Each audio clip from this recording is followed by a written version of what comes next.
Hi, this is Pastor Josh from First Baptist of Queen. Thank you for joining us as we read through the Bible every single day. Today we're starting in 1 Chronicles chapter 4, verse 5. Asher, the father of Tekoa, had two wives, Helah and Naarah. Naarah bore him Azuzam, Heifer, Temini, and Ha'ashtari.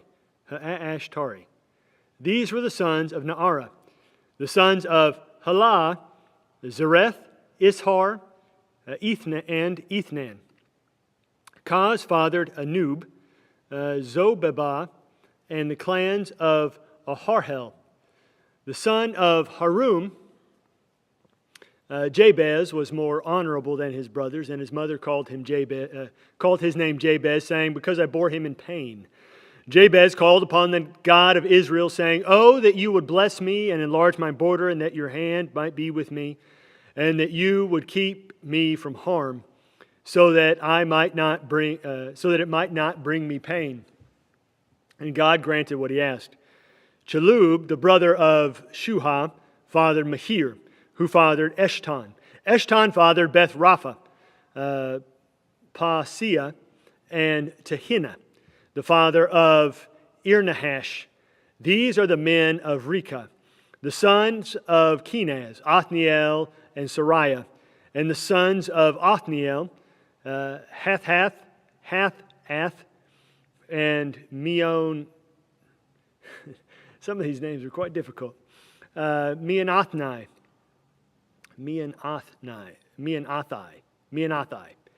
Meonathai fathered Ophrah, and Sariah fathered Joab, the father of Ge-Harashim, so called because they were craftsmen. The sons of Caleb, the son of Jephunneh, Iru, Elah, Naam, and the son of Elah, Kenaz. The son of Jehalelel, the sons of Jehalelel, Ziphah, Tiriah, and Asarel. The sons of Ezra, Jether, Mered, Epher, and Jalan.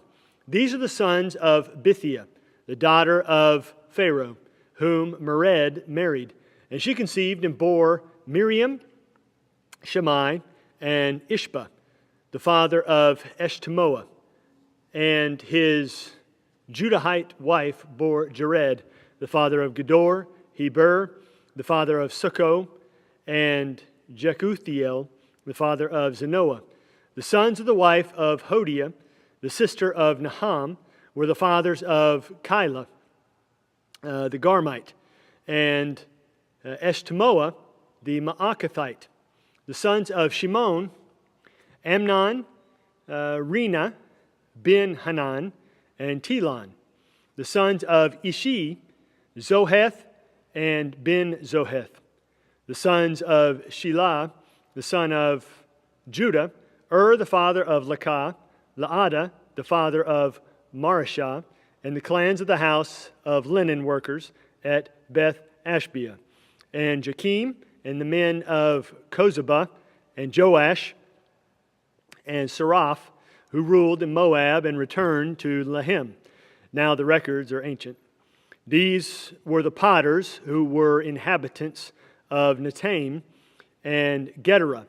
They lived there in the king's service. The sons of Simeon, Nemuel, Jamin, Jarib, Zerah, Shaul. Shalom was his son. Mibsam, his son. Mishma, his son. The sons of Mishma, Hamuel, his son. Zakur, his son. Shimei, his son. Shimei had 16 sons and 6 daughters, but his brothers did not have many children.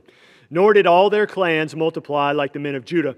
They lived in Beersheba, Moladah, Hazar-Shual, Bilhah, Ezim, Tolad, Bethuel, Hormah, Ziklag, Beth Markaboth, Hazar-Susim, Beth Biri, and Sha'araim. These were their cities until David reigned, and their villages were Etam, Ain, Rimmon, Token, and Ashan, 5 cities, along with all their villages that were around these cities as far as Baal. These were their settlements, and they kept a genealogical record. Meshabab, Jamlech, Joshua, the son of Amaziah, Joel, Jehu, the son of Joshabiah, son of Sariah, son of Asiel, Elioenai, Jaakaba, Jeshahiah, Asaiah, Adiel, Jesamiel, Benaiah, Ziza, the son of Shiphi, son of Elon, son of Jediah, son of Shimri, son of Shemaiah. These, mentioned by name, were princes in their clans, and their fathers' houses increased greatly. They journeyed to the entrance of Gedor, to the east side of the valley, to seek pasture for their flocks, where they found good, rich pasture, and the land was very broad, quiet, and peaceful. For the former inhabitants belonged to Ham. These, registered by name, came in the days of Hezekiah, king of Judah, and destroyed their tents, and the Meunites who were found there, and marked them for destruction to this day, and settled their place, because there was pasture for their flocks. And some of them, 500 men of the Simeonites, went to Mount Seir, having as their leaders Pelatiah, Neariah, Rephaiah, and Uziel, the sons of Ishi. And they defeated the remnants of the Amalekites who had escaped, and they have lived there to this day. Chapter 5.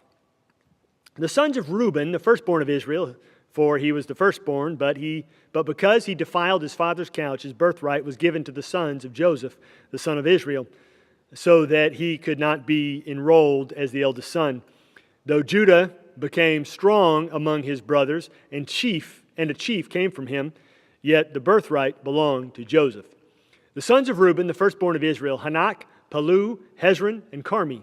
The sons of Joel, Shimei his son, Gog his son, Shemaiah his son, Gog his son, Shimei his son, Micah his son, Reiah his son, Baal his son.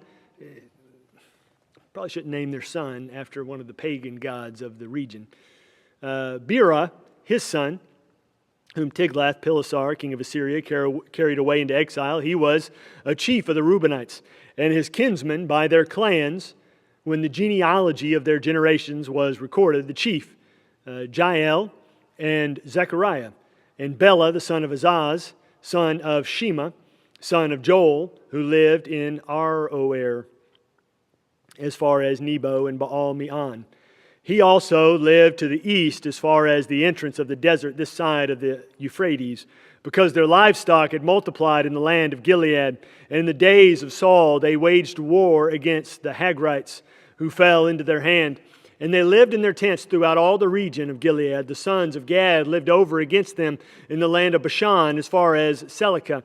Joel the chief, Shepham the second, Janai and Shaphat in Bashan, and their kinsmen according to their fathers' houses, Michael, Meshullam, Sheba, Jorai, Jachin, Zia, and Eber, 7.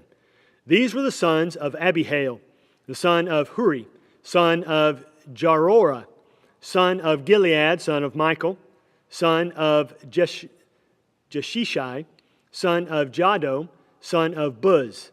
Ahi, the son of Abdiel, son of Guni, was chief in their fathers' houses. And they lived in Gilead and Bashan and in its towns and in all the pasture lands of Sharon to their limits. All of these were recorded in genealogies in the days of Jotham, king of Judah, and in the days of Jeroboam, king of Israel. Acts chapter 25, verse 1. Now 3 days after Festus had arrived in the province, he went up to Jerusalem from Caesarea, and the chief priests and the principal men of the Jews laid out their case against Paul. And they urged him, asking as a favor against Paul, that he summon him to Jerusalem, because they were planning an ambush to kill him on the way. Festus replied that Paul was being kept at Caesarea, and that he himself intended to go there shortly. So he said, "Let the men of authority among you go down with me, and if there is anything wrong about the man, let them bring charges against him." After he stayed among them not more than 8 or 10 days, he went down to Caesarea. And the next day he took his seat on the tribunal and ordered Paul to be brought. When he had arrived, the Jews who had come down from Jerusalem stood around him, bringing many and serious charges against him that they could not prove. Paul argued in his defense, "Neither against the law of the Jews, nor against the temple, nor against Caesar have I committed any offense." But Festus, wishing to do the Jews a favor, said to Paul, "Do you wish to go up to Jerusalem and there be tried on these charges before me?" But Paul said, now remember, Paul had been told by God that he was going to go to Rome and testify before Caesar and share the gospel with him. So Paul said, "I am standing before Caesar's tribunal where I ought to be tried. To the Jews I have done no wrong, as you yourself know very well. If then I am a wrongdoer and have committed anything for which I deserve to die, I do not seek to escape death. But if there is nothing to their charges against me, no one can give me up to them. I appeal to Caesar." Then Festus, when he had conferred with his council, answered, "To Caesar you have appealed, to Caesar you shall go." So every Roman citizen in the day had the right to appeal their case to Caesar. So that meant they would have to go and defend their case before Caesar, and his word was law. If he wanted to execute you that day, if he got up and had something bad for breakfast, then you're executed that day. So every Roman citizen had that right. Paul knew that, so he bypasses everybody and says, "I appeal directly to Caesar." Now when some days had passed, Agrippa the king and Bernice arrived at Caesarea and greeted Festus. And as they stayed there many days, Festus laid Paul's case before the king, saying, "There is a man left prisoner by Felix. And when I was at Jerusalem, the chief priests and the elders of the Jews laid out their case against him, asking for a sentence of condemnation against him. I answered them that it was not the custom of the Romans to give up anyone before the accused met the accusers face to face, and had opportunity to make his defense concerning the charge laid against him. So when they came together here, I made no delay, but on the next day took my seat on the tribunal and ordered the man to be brought. When the accusers stood up, they brought no charge in his case of such evils as I supposed.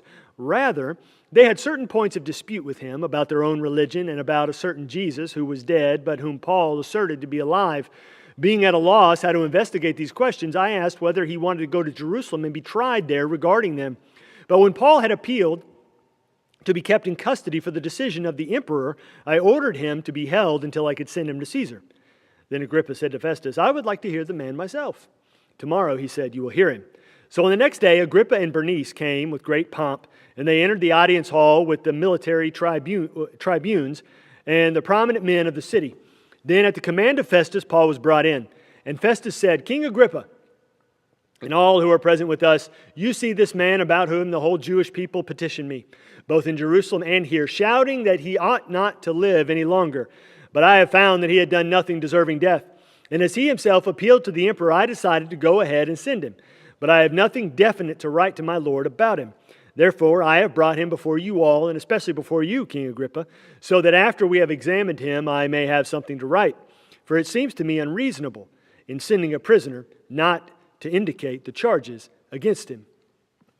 Let's go to Psalm 5, to the choir master for the flutes, a psalm of David, verse 1. "Give ear to my words, O Lord, consider my groaning. Give attention to the sound of my cry, my King and my God, for to you do I pray. O Lord, in the morning you hear my voice. In the morning I prepare a sacrifice for you and watch. For you are not a God who delights in wickedness. Evil may not dwell with you. The boastful shall not stand before your eyes. You hate all evildoers. You destroy those who speak lies. The Lord abhors the bloodthirsty and deceitful man. But I, through the abundance of your steadfast love, will enter your house. I will bow down toward your holy temple in fear of you, in the fear of you. Lead me, O Lord, in your righteousness because of my enemies. Make your way straight before me. For there is no truth in their mouth. Their innermost self is destruction. Their throat is an open grave. They flatter with their tongue. Make them bear their fruit, O God. Let them fall by their own counsels. Because of the abundance of their transgressions, cast them out, for they have rebelled against you. But let all who take refuge in you rejoice. Let them ever sing for joy and spread your protection over them, that those who love your name may exult in you. For you bless the righteous, O Lord. You cover him with favor as with a shield." Proverbs 18:19.